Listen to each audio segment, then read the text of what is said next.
ម្ហូបពិសេសថ្ងៃនេះគឺពោតរលីងពងទាប្រៃហើយក្របពោតស្ងោររួចដាក់ម្សៅបំពងចូលកូរឲ្យបានសព្វចូលគ្នាត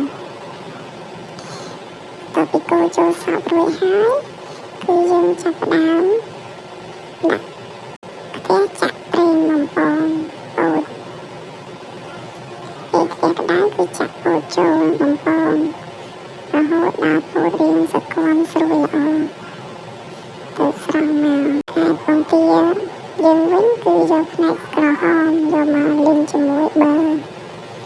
លីងសព្វចូលគ្នាហើយបន្ទាប់មក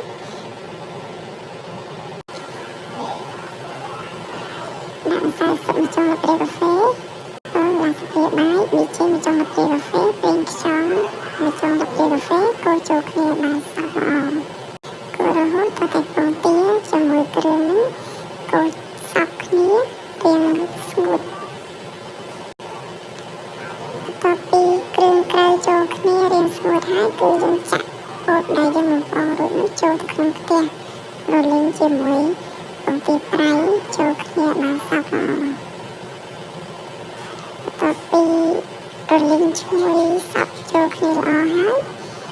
គឺយើងអាចដួសដាក់ចានបានជាការស្រេចរសជាតិគឺឆ្ងាញ់ស្រួយផ្អែមអរគុណសម្រាប់ការតាមដានវីដេអូមួយនេះសូមជួយចុចសញ្ញារូបកណ្ដឹង